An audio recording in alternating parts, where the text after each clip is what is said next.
अर्जुन खिड़की के पास बैठा ट्रेन के अंधेरे डिब्बे में चुपचाप बाहर देख रहा था। रात काफी गहरी हो चुकी थी। ट्रेन की खिड़की से बाहर सिर्फ काला अंधेरा दिखाई दे रहा था और बीच बीच में दूर किसी गांव की हल्की पीली रोशनी चमक कर गायब हो जाती थी।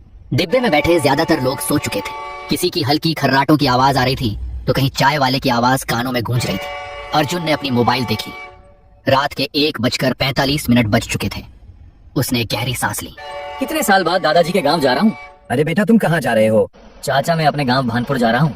बचपन में वह हर गर्मियों की छुट्टियों में वहां जाया करता था, लेकिन पढ़ाई, काम और शहर की भागदौड़ में वह गांव जैसे कहीं पीछे छूट गया था। इस बार दादाजी की तबीयत ठीक नहीं है, इसलिए पिताजी ने मुझे तुरंत गांव जाने को कहा था। ट्रेन धीरे धीरे अपनी रफ्तार कम करने लगी। बेटा, अगला स्टेशन तुम्हारा ही है शायद। अर्जुन ने सिर हिलाया। जी काका, मुझे यहीं अगले स्टेशन में उतरना है। बेटा, रात बहुत हो गई है, संभल कर जाना। जी काका, शुक्रिया। ट्रेन ने लंबी सीटी मारी और धीरे धीरे छोटे से स्टेशन पर रुक गई। अर्जुन अपना बैग लेकर नीचे उतरा। प्लेटफॉर्म लगभग सुनसान था। कुछ टिमटिमाती लाइटें, दूर बैठे 2-3 कुत्ते और स्टेशन मास्टर के कमरे से आती हल्की रोशनी, बस इतना ही। उसने पीछे घूम के ऊपर लगी घड़ी की ओर देखा। ठीक रात के 2 बजे थे। हवा में अजीब सी ठंडक थी। स्टेशन शहर जैसा नहीं था। यहाँ सन्नाटा भी जैसे आवाज करता था। अर्जुन प्लेटफॉर्म से बाहर की ओर बढ़ा। उसे उम्मीद थी कि बाहर कोई ऑटो मिल जाएगा और वह सीधे दादाजी के गांव पहुंच जाएगा, लेकिन बाहर आकर उसका चेहरा उतर गया। पूरा स्टेशन रोड खाली पड़ा था। दूर दूर तक बस अंधेरा ही छाया हुआ था और दूर कहीं पेड़ों की सरसराहट और सड़क पर फैली पीली रोशनी दिखाई दे रही थी। अर्जुन ने इधर उधर देखा। स्टेशन के बाहर फैली सुनसान सड़क को देखकर उसके मन में हल्की बेचैनी होने लगी। इतनी रात हो गई पर स्टेशन पर एक भी ऑटो नहीं। अब गांव तक कैसे जाऊंगा? अर्जुन ने एक गहरी सांस ली और सड़क के किनारे खड़े होकर चारों तरफ देखने लगा। कितनी देर और इंतजार करूंगा? अंधेरे में रास्ता साफ दिखाई नहीं दे रही। जितनी देर यहाँ इंतजार करूंगा उतनी लेट होगी। इससे अच्छा मैं पैदल ही चला जाऊं। समय धीरे धीरे बीतने के साथ थकान और बढ़ रही थी। हर गुजरते मिनट के साथ सन्नाटा और गहरा होता जा रहा था। तभी थोड़ी दूर अंधेरे में उसे एक आदमी खड़ा हुआ दिखाई देता है। अंधेरा ज्यादा होने के कारण उसका चेहरा साफ दिखाई नहीं दे रहा था। वह आदमी लाल धोती कुर्ता पहने था। उसकी लंबी सफेद मूंछें थीं और आंखें अंधेरे में भी अजीब तरह से चमकती सी लग रही थीं। वो बिल्कुल शांत खड़ा अर्जुन को देख रहा था। अर्जुन कुछ पल रुका, फिर धीरे धीरे उसके पास गया। वह जितना उसका करीब जा रहा था, धीरे धीरे उसका चेहरा और साफ दिखाई दे रहा था। जब वो पास पहुंचा, सामने एक बूढ़ा आदमी खड़ा हुआ था। उसकी उम्र लगभग 60 या 65 साल का होगा। बाबा, यहाँ से भानपुर जाने के लिए कोई ऑटो मिलेगा क्या? बूढ़ा आदमी कुछ सेकंड तक उसे बिना पलक झपकाए देखता रहा, फिर धीमी आवाज में बोला, बेटा, रात के 2 बजे यहाँ कोई ऑटो नहीं मिलता। अर्जुन थोड़ा असहज हो गया। लेकिन मुझे गांव पहुंचना बहुत जरूरी है। दादाजी अकेले हैं, उन्होंने ही बुलाया है। बूढ़ा आदमी ने हल्की मुस्कान दी, लेकिन उस मुस्कान में कुछ अजीब था। जरूरी काम अक्सर रात में ही बुलाते हैं, दिन में तो लोग सिर्फ बहाने बनाते हैं। अर्जुन उसकी बात सुनकर थोड़ा चौंका, लेकिन चुप रहा। तो अब क्या करूं चाचा? गांव यहाँ से कितना दूर है? ज्यादा दूर नहीं, अगर हिम्मत हो तो पैदल चला जा सकता है। अर्जुन ने पीछे मुड़कर सुनसान सड़क की तरफ देखा। चारों ओर सिर्फ अंधेरा था।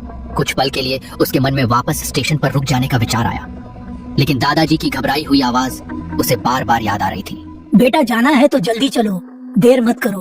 उसने बैग को थोड़ा कसकर पकड़ा और बूढ़े आदमी की तरफ देखा। अगर पैदल जाना ही पड़े तो मुझे रास्ता बता दीजिए चाचा। बूढ़ा आदमी ने हल्का सा मुस्कान दी, जैसे वो पहले से यही जवाब सुनने का इंतजार कर रहा हो। रास्ता बताने से बेहतर है मैं खुद साथ चल देता हूँ। रात गहरी है और इस रास्ते को हर कोई नहीं समझ पाता। नहीं चाचा, आप क्यों तकलीफ करेंगे? बेहतर होगा आप मुझे रास्ता बता दीजिए। कुछ रास्ते ऐसे होते हैं बेटा, जहाँ अकेले चलना ठीक नहीं होता। उसकी आवाज में ऐसी गंभीरता थी कि अर्जुन ने आगे कुछ नहीं कहा। दोनों धीरे धीरे सुनसान सड़क पर चलने लगे। स्टेशन की हल्की रोशनी अब पीछे छूट चुकी थी। सामने सिर्फ लंबी खाली सड़क थी। अर्जुन ने कई बार पीछे मुड़कर देखा, लेकिन हर बार सिर्फ अंधेरा ही दिखाई देता। कुछ देर तक दोनों चुपचाप चलते रहे। सिर्फ कदमों की आवाज थी। चाचा, आप यहीं रहते हैं क्या? हाँ, बहुत साल पहले मैं यहीं रहता हूँ। लेकिन चाचा, मैंने आपको पहले कभी नहीं देखा। जो लोग देर से लौटते हैं वही मुझे देख पाते हैं। अर्जुन उसके जवाब को समझ नहीं पाया। उसने बात बदलने की कोशिश की। चाचा, मेरा गांव भानपुर है। दादाजी का नाम राम प्रसाद है, शायद आप जानते होंगे। बूढ़ा आदमी अचानक रुक गया। उसके कदम रुकते ही अर्जुन भी ठिठक गया। बूढ़ा आदमी ने धीरे से उसकी तरफ देखा। राम प्रसाद? जी चाचा, आप जानते हैं उन्हें? कुछ पल तक बूढ़ा आदमी चुप रहा। हवा और ठंडी लगने लगी। बहुत पुराने आदमी हैं, बहुत कुछ देखा है उन्होंने और बहुत कुछ छुपाया भी है। छुपाया? क्या मतलब? बूढ़ा आदमी फिर चलने लगा। कुछ बातें रात खुद बता देती हैं, इंसानों को बोलने की जरूरत नहीं पड़ती। अब अर्जुन के मन में बेचैनी बढ़ने लगी थी। दादाजी ने अचानक बुलाया। ये अजीब बूढ़ा आदमी और उसकी रहस्यमयी बातें सब कुछ किसी अनजाने डर की तरफ इशारा कर रहा था। रास्ता अब और सुनसान हो गया था। दूर दूर तक कोई घर नहीं, कोई आवाज नहीं, सिर्फ हवा और कभी कभी किसी उल्लू की आवाज। चलते चलते अचानक दूर एक हल्की रोशनी दिखाई दी। अंधेरे के बीच वो पीली रोशनी किसी उम्मीद जैसी लग रही थी। चाचा, वहाँ वो क्या है? बूढ़ा आदमी ने बिना देखे जवाब दिया। चाय की एक पुरानी दुकान है, रात में भटके हुए लोग वहीं रुकते हैं। तुम भी चलो, चाय पीकर जाना। जैसे जैसे वो आगे बढ़े वो जगह साफ दिखाई देने लगी। एक सुनसान मोड़ पर सड़क के किनारे टीन की छत वाली एक छोटी सी चाय की टपरी थी। बाहर एक पुरानी लालटेन टंगी हुई थी जिसकी लौ हवा में कांप रही थी। सामने एक पुरानी लकड़ी की बेंच पर एक बूढ़ी औरत बैठी थी। उसके सफेद बाल बंधे हुए थे, चेहरे पर गहरी झुर्रियां थीं और हाथ में मिट्टी का कुल्हड़ था जिससे वह धीरे धीरे चाय पी रही थी। बगल में एक पुरानी बेंच पर एक आदमी चुपचाप बैठा था, सिर थोड़ा झुका हुआ, हाथ आपस में जुड़े हुए और चेहरे पर अजीब सी गंभीरता। वो बिना हिले अर्जुन को देख रहा था। आओ बेटा, यही जगह है, बैठ जाओ। चाचा, ये लोग इतनी रात में यहाँ क्यों हैं? कुछ लोग रात के लिए जागते नहीं, रात उनका इंतजार करती है। अर्जुन बहुत थका हुआ था और आकर बेंच पर बैठ गया। अरे अर्जुन, देर हो गई। रास्ता ढूंढने में परेशानी हुई क्या? अर्जुन एक पल के लिए ठिठक गया। आप मुझे जानते हैं? इस रास्ते से जो भी आता है उसकी खबर पहले ही मिल जाती है। अर्जुन अब चुप था, वह बस उस आदमी को देख रहा था। तभी चाय वाले ने कहा, जो कब से चुप था उसकी आवाज गहरी थी। शहर से आए हो शायद, चेहरा बता रहा है। जी, मैं भानपुर जा रहा हूँ, दादाजी ने बुलाया है। भानपुर? जी, मुझे भानपुर जाना है। चाय वाले का चेहरा लालटेन की आधी रोशनी में था, आंखें गहरी और चेहरा ऐसा जैसे बहुत कुछ जानता हो। वहाँ तक पहुँचने वाले लोग अक्सर रास्ते से ज्यादा अपने अतीत से डरते हैं। आप लोग आखिर ऐसी बातें क्यों कर रहे हैं? मैं सिर्फ अपने दादाजी के पास जा रहा हूँ। बेंच पर बैठा आदमी हल्का सा मुस्कुराया। हर कोई यही सोचकर आता है कि वो सिर्फ किसी से मिलने जा रहा है, लेकिन कुछ जगहों पर लोग नहीं, किस्मत इंतजार करती है। अर्जुन ने गहरी सांस ली। अब वो खुद को रोक नहीं पाया। एक बात बताइए, रात के 2 बजे इस घने जंगल के बीच ये चाय की दुकान क्यों खुली है? यहाँ कौन आता है? उसके सवाल के बाद अचानक सब चुप हो गए। लालटेन की लौ एक बार तेज हुई, फिर धीमी पड़ गई। बेटा, यहाँ वो लोग आते हैं जो रास्ता भटक जाते हैं, और वो भी जिन्हें रात खुद बुलाती है। मुझे कोई रात बात ने नहीं बुलाया, मुझे मेरे दादाजी ने बुलाया है। बेंच पर बैठा आदमी हल्का सा मुस्कुराया। अर्जुन को अब अजीब सा महसूस होने लगा था। एक अनजानी डर उसके मन में घर कर चुकी थी। बाहर अचानक तेज हवा चली, लालटेन जोर से हिली और उसी पल टपरी के पीछे किसी औरत के रोने की धीमी आवाज सुनाई दी। अर्जुन के हाथ से लगभग कुल्हड़ छूट ही गया। उसने घबराकर पीछे अंधेरे जंगल की तरफ देखा। ये आवाज कैसी थी? वहाँ कौन है? कोई औरत रो रही है क्या? कुछ पल के लिए टपरी में फिर से सन्नाटा छा गया। बेटा, रात के अंधेरे में बहुत सी आवाजें सुनाई देती हैं। हर आवाज सच नहीं होती। लेकिन चाचा, मैंने साफ सुना कोई रो रहा था। कभी कभी थका हुआ मन भी आवाजें बना लेता है, शायद तुम्हारा वहम होगा। अर्जुन ने फिर पीछे देखा। अब वहां सिर्फ अंधेरा था, गहरा, चुप और डरावना अंधेरा। हवा फिर चलने लगी। पेड़ों की शाखाएं ऐसे हिल रही थीं जैसे कोई उनमें छिपकर धीरे धीरे हंस रहा हो। अर्जुन ने जल्दी से अपना बैग उठाया। नहीं, मुझे अब चलना चाहिए, दादाजी इंतजार कर रहे होंगे। भानपुर का रास्ता यहीं से सीधा है ना?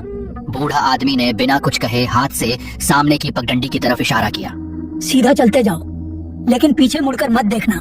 अर्जुन एक पल के लिए रुक गया। लेकिन पीछे मोड़ने से क्या होगा? क्योंकि कुछ चीजें सिर्फ पीछे से ही दिखाई देती है। अर्जुन का गला सूख गया। उसने कुछ नहीं कहा, बस तेज कदमों से टपरी से बाहर निकल गया। रात और गहरी हो चुकी थी। अर्जुन तेज तेज कदमों से चलने लगा। उसके कानों में अब भी वही रोने की आवाज गूंज रही थी। उसने कई बार महसूस किया जैसे कोई उसके पीछे चल रहा हो, लेकिन चाय वाले की बात याद आते ही उसने पीछे मुड़ने की हिम्मत नहीं की। अर्जुन सिर्फ चलता रहा, ठंडी हवा और दिल की तेज धड़कन। कुछ देर बाद दूर उसे अपने गांव भानपुर की पहली हल्की रोशनी दिखाई दी। वह राहत की सांस लेते हुए लगभग दौड़ पड़ा। थोड़ी ही देर में वह अपने दादाजी के पुराने घर के सामने खड़ा था। पुराना लकड़ी का दरवाजा, आंगन में तुलसी चौरा और बरामदे में जलता हुआ एक छोटा सा दीपक। अर्जुन ने जल्दी जाकर दरवाजा खटखटाया। अंदर से दादाजी की आवाज आई। कौन? इतनी रात को कौन आया है? दादाजी दरवाजा खोलिए, मैं आया हूँ अर्जुन। दरवाजा तुरंत खुला। सामने दादाजी खड़े थे। चेहरे पर चिंता साफ दिखाई दे रही थी। अर्जुन, इतनी देर? तुम ठीक तो हो ना बेटा? जी दादाजी, मैं ठीक हूँ, लेकिन बाद में तुम पहले अंदर आओ। अर्जुन अंदर आया। उसके चेहरे पर थकान और डर दोनों साफ थे। दादाजी रास्ते में मेरे साथ बहुत अजीब चीज हुई। दादाजी का चेहरा गंभीर हो गया। दोनों अंदर कमरे में बैठे थे। बाहर ठंडी हवा चल रही थी। दादाजी अर्जुन के सामने खट पर बैठे थे। उनके चेहरे पर अर्जुन को लेकर चिंता साफ दिखाई दे रही थी। अर्जुन, अब साफ साफ बताओ, रास्ते में क्या हुआ? तुम्हारी आवाज सुनकर ही लग रहा है कुछ ठीक नहीं है। अर्जुन ने गहरी सांस ली। उसके हाथ अब भी हल्के कांप रहे थे। दादाजी, जब ट्रेन रात के ठीक 2 बजे स्टेशन पर रुकी तब पूरा स्टेशन लगभग सुनसान था। मैं बाहर निकला तो सोचा कोई ऑटो मिल जाएगा, लेकिन बाहर एक भी ऑटो नहीं था, सिर्फ अंधेरा और ठंडी हवा। दादाजी चुपचाप उसकी बात सुनते रहे। अर्जुन ने पूरी बात साफ साफ दादाजी को बताया। पूरा किस्सा सुनते सुनते दादाजी के चेहरे का रंग बदल गया। उनकी आंखों में साफ डर दिखाई देने लगा। कुछ देर तक वे बिल्कुल चुप बैठे रहे। दादाजी, आप कुछ बोल क्यों नहीं रहे? क्या आप उन लोगों को जानते हैं? दादाजी ने धीरे धीरे सिर उठाया। उनकी आवाज भारी हो चुकी थी। अर्जुन, उस रास्ते पर रात के बाद कोई नहीं जाता। लेकिन दादाजी, मैं तो उसी रास्ते से आया था। दादाजी ने तुरंत उसकी बात काट दी और सीधा खिड़की के पास चले गए। कुछ देर वो खिड़की के बाहर घने अंधेरे की तरफ देखते रहे। फिर उन्होंने धीरे से अर्जुन की तरफ देखा। अर्जुन, अभी रात बहुत हो चुकी है बेटा, और तुम काफी थक गए हो। अर्जुन चुपचाप उन्हें देखता रहा। इतनी लंबी यात्रा, फिर वो सुनसान रास्ता, जो भी हुआ उसके बारे में सुबह आराम से बात करेंगे। अभी तुम थोड़ा आराम कर लो। अर्जुन ने धीरे से सिर हिलाया, लेकिन उसके चेहरे पर अब भी डर साफ दिखाई दे रहा था।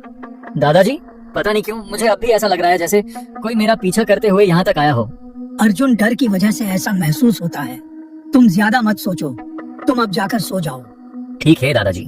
अर्जुन ने अपना बैग नीचे रखा और बिस्तर पर लेट गया। लेकिन जैसे ही उसने आंखें बंद की, उसके दिमाग में फिर वही दृश्य आने लगे। सुनसान रास्ता, टिमटिमाती लालटेन और बेंच पर बैठा वो आदमी जो बिना पलक झपकाए उसे घूर रहा था। अर्जुन जल्दी ही बिस्तर से उठ गया। उसकी चेहरा देखकर लगता मानो उसका दिमाग किसी अनजानी डर से घिरा हुआ हो। उसने गहरी सांस ली और खुद को समझाने की कोशिश की। शायद मैं जरूरत से ज्यादा सोच रहा हूँ। बाहर हवा की आवाज और तेज हो गई थी। थकान इतनी ज्यादा थी कि कुछ ही देर बाद उसकी आंखें भारी होने लगी। धीरे धीरे वो बिस्तर पर लेट गया और कुछ ही मिनटों में अर्जुन गहरी नींद में सो गया। दिन भर वह दादाजी के साथ घर के छोटे मोटे कामों में लगा रहा। कभी आंगन में बैठकर बातें करता, कभी पुराने दिनों को याद करता। लेकिन उसके मन में एक और बात बार बार आ रही थी। मुकेश। काका के घर जा रहा हूं कहकर अर्जुन मुकेश की घर के और निकल पड़ा, क्योंकि उसे पता था अगर दादाजी जानेंगे कि वो मुकेश की घर जा रहा है तो उसे जाने के लिए मना करेंगे। क्योंकि कुछ साल पहले मुकेश के घर और अर्जुन के घर में कुछ कारण की वजह से बातचीत नहीं होती थी। मुकेश उसका बचपन का सबसे अच्छा दोस्त था। दोनों ने साथ खेलते हुए, साथ स्कूल जाते हुए और गांव की गलियों में घूमते हुए अपना बचपन बिताया था। कई साल हो चुके थे उन्हें आमने सामने मिले हुए। अर्जुन ने सोचा था कि वह दोपहर में ही मुकेश से मिलने चला जाएगा, लेकिन दिन भर कुछ जरूरी कामों में समय निकल गया। देखते देखते शाम होने लगी। आसमान में सूरज धीरे धीरे ढल चुका था। चारों तरफ शाम की अंधेरा छाई हुई थी। चलते चलते अर्जुन को पुराने दिन याद आने लगे। उसे याद आया कैसे वह और मुकेश बरसात में खेतों में दौड़ा करते थे, कैसे दोनों नदी के किनारे घंटों बैठे रहते थे। कितनी बार दोनों ने मिलकर गांव वालों की डांट भी खाई थी और फिर हंसते हुए भाग गए थे। उन यादों को सोचकर अर्जुन के चेहरे पर हल्की मुस्कान आ गई। मुकेश बचपन से ही भानपुर में पला बड़ा था। मुकेश जब छोटा था उसके दादा दादी का देहांत हो चुका था। अब वह अपने पुश्तैनी घर में उसकी पत्नी के साथ रहता था। कई सालों से उसके माता पिता शहर में काम करते थे। गांव के लोग मुकेश को शांत स्वभाव का मानते थे। सोचते सोचते अर्जुन गांव की आखिरी गली तक पहुंच गया। शाम अब रात में बदल चुकी थी और हवा में हल्की ठंडक घुल चुकी थी। कुछ ही देर बाद उसे सामने मुकेश का घर दिखाई दिया। पुराना 2 मंजिला मकान, ऊंची दीवारें, लकड़ी का बड़ा दरवाजा और बरामदे में जलता हुआ पीला बल्ब। अर्जुन कुछ पल वहीं खड़ा रहा। इतने वर्षों बाद वह अपने पुराने दोस्त से मिलने जा रहा था। फिर उसने जाकर दरवाजा खटखटाया और तभी अंदर से कदमों की आवाज आई। कुछ सेकंड बाद दरवाजा खुला। सामने मुकेश खड़ा था। दोनों कुछ पल तक एक दूसरे को देखते रहे। फिर मुकेश के चेहरे पर बड़ी सी मुस्कान आ गई। अरे अर्जुन, सच में तू है या ये मेरा वहम है? क्यों, भूत समझ लिया था क्या? नहीं यार, बस यकीन नहीं हो रहा, इतने साल बाद अचानक सामने खड़ा है। कई सालों की दूरी जैसे एक पल में खत्म हो गई। मुकेश उसे अंदर ले गया। घर अंदर से काफी बड़ा था, लेकिन अजीब तरह से शांत भी। कमरों में पुराना फर्नीचर रखा था, दीवारों पर समय की छाप साफ दिखाई देती थी। मुकेश अर्जुन को अपने कमरे के अंदर ले गया। भाई मैंने सुना था तू शादीशुदा है, लेकिन घर में तो लगता है कोई नहीं है। हाँ भाई, तूने सही सुना है। मेरी पत्नी और बच्चे उनके गांव गए हुए हैं। इतनी बड़ी सुनसान घर में तू अकेला रहता है? नहीं भाई, अकेला नहीं, बीवी बच्चे कल आ जाएंगे। और मेरा गांव में कुछ काम था, इसलिए मैं जा नहीं पाया। जो हुआ अच्छा हुआ, तुझसे बहुत दिनों बाद मुलाकात हो गई। अर्जुन को अब थोड़ा अजीब सा महसूस हो रहा था, लेकिन इतने सालों बाद मिले थे, इसलिए बातों का सिलसिला रुकने का नाम ही नहीं ले रहा था। मेरा गला जैसे सूख रहा है, क्या मुझे एक गिलास पानी मिलेगा? अरे ये कोई पूछने की बात है? तू यही रुक, मैं पानी लेकर आता हूँ। यह कहकर मुकेश अर्जुन के लिए पानी लाने चला गया। रात के करीब 1 या 2 बज चुके थे। कमरे में एक अजीब सा गंध महसूस हो रहा था, और तभी खिड़की से किसी औरत की रोने की धीमी आवाज सुनाई दी। ये कैसी आवाज थी? अर्जुन धीरे धीरे खिड़की के पास गया। उसने चारों तरफ नजरें घुमाया, लेकिन उसे घना अंधेरा के सिवा कुछ नहीं दिखा। तभी उसे पीछे से आवाज आती है। अर्जुन! उसके पीछे मुकेश खड़ा हुआ था। अरे भाई, तेरे चेहरे पर ये 12 क्यों बजे हुए? कुछ नहीं, ऐसे ही, बस थोड़ा घुटन सा हो रहा है। तो फिर ठीक है, तू थोड़ी देर आराम कर ले। यह कहकर मुकेश कमरे से बाहर चला गया। वो अब कमरे में अकेला था। कमरे के अंदर सन्नाटा जैसे उसकी कानों को चीर रही थी। ये मेरे साथ हो क्या रहा है? उस दिन वो अजीब घटनाएं और आज वो औरत की रोने की आवाज। वो बार बार उस खिड़की की तरफ देख रहा था। उसे लग रहा था कि जैसे कोई अदृश्य शक्ति उसके पीछे पड़ी हो। अर्जुन कमरे में बैठा हुआ था कि उसकी नजर एक दरवाजे के ऊपर जाकर पड़ी। वह कमरा पता नहीं कब से बंद पड़ी हुई थी। ऐसा लग रहा था जैसे सालों से कोई उस कमरे के अंदर नहीं गया हो। बाहर हवा की आवाज लगातार सुनाई दे रही थी। घर के अंदर अजीब सी खामोशी पसरी हुई थी। अर्जुन धीरे धीरे अपनी जगह से उठा। उसकी नजर अब भी उसी दरवाजे पर टिकी हुई थी। ये कमरा मैंने पहले नहीं देखा। वह कुछ कदम आगे बढ़ा। जैसे जैसे वह दरवाजे के करीब पहुंच रहा था, उसके मन में अजीब सी बेचैनी भी बढ़ रही थी। दरवाजे के हैंडल पर धूल जमी हुई थी। ऐसा लग रहा था जैसे सालों से किसी ने उसे छुआ तक ना हो। अर्जुन का दिल थोड़ा तेज धड़कने लगा। उसने पीछे मुड़कर देखा। मुकेश अभी तक वापस नहीं आया था। पूरे घर में सन्नाटा पसरा हुआ था। अर्जुन कुछ सेकंड तक सोचता रहा, फिर आखिरकार उसने धीरे से दरवाजे को खोला। जैसे ही उसने अंदर कदम रखा, वह कुछ पल के लिए हैरान रह गया। कमरे की दीवारों पर दर्जनों पेंटिंग्स टंगी हुई थी। अर्जुन ने थोड़ी राहत की सांस ली। उसे अच्छी तरह पता था कि ये पेंटिंग्स मुकेश ने ही बनाया है, क्योंकि मुकेश को बचपन से पेंटिंग बनाने का बहुत शौक था। स्कूल के दिनों में भी वह हर समय कागज और रंग लेकर बैठा रहता था। शायद ये मुकेश का निजी कमरा था। अर्जुन धीरे धीरे कमरे के अंदर आगे बढ़ा।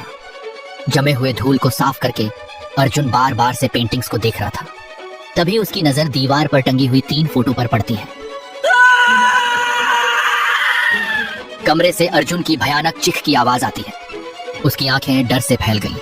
चेहरा बिल्कुल सफेद पड़ गया। डर के मारे वह पीछे हट गया। उसकी सांसें बेकाबू हो चुकी थी। दिल इतनी तेजी से धड़क रहा था जैसे सीने से बाहर निकल आएगा, और फिर बिना एक पल भी रुके कमरे से बाहर भाग पड़ा। उसकी दिल की धड़कन इतनी ज्यादा थी कि जोर जोर से सुनाई दे रहा था। अर्जुन तेजी से गलियारे से दौड़ा। मुख्य दरवाजा खोला था। वो घर से बाहर निकल गया। पीछे से मुकेश की आवाज सुनाई दी, लेकिन अर्जुन ने पीछे मुड़कर नहीं देखा। वह बस भागता रहा। गांव की गलियों में अंधेरा फैल चुका था।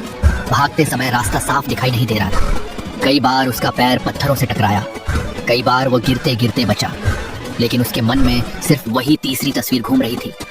वो लगातार भागता रहा। उसकी सांसें तेज हो चुकी थी। सीना बुरी तरह ऊपर नीचे हो रहा था। ऐसा लग रहा था जैसे उसका दिल किसी भी पल जवाब दे देगा, लेकिन डर उससे भी तेज था। किसी तरह भाग के अर्जुन अपने दादाजी के घर पहुंच जाता है। दादाजी दरवाजा खोलिए, दादाजी, दादाजी दरवाजा खोलिए, दादाजी। दादाजी दरवाजा खोल के बाहर आए। वो अर्जुन को देखकर हैरान हो गए। अर्जुन, इतनी देर? बेटा तुम कहाँ थे? इतनी रात हो गई, मैं परेशान हो गया था। दादाजी वो मैं। ठीक है, तुम पहले अंदर चलो, बैठ के बात करते हैं, रात बहुत हो गई। दादाजी और अर्जुन दोनों अंदर आए। अर्जुन, अब बोलो, तुम इतने घबराए हुए क्यों हो? अर्जुन की हालत खराब थी। उसका चेहरा पीला पड़ चुका था, सांसें अब भी तेज चल रही थी। वो कुछ सेकंड तक बोल ही नहीं पाया। फिर कांपती आवाज में उसने कहा, दादाजी मैं आज आपको बिना बताए मुकेश के घर गया था। ये सुनते ही दादाजी का चेहरे का रंग उड़ गया। फिर क्या हुआ? अर्जुन ने पूरी बात दादाजी को बताई। दादाजी ध्यान से सब सुनते रहे। उनके चेहरे का रंग धीरे धीरे बदलने लगा। कुछ पल बाद उन्होंने धीमी आवाज में पूछा, लेकिन तुमने तो बताया नहीं, वो तस्वीरें किसकी थी? दादाजी, और मैंने जब ऊपर की दीवार को देखा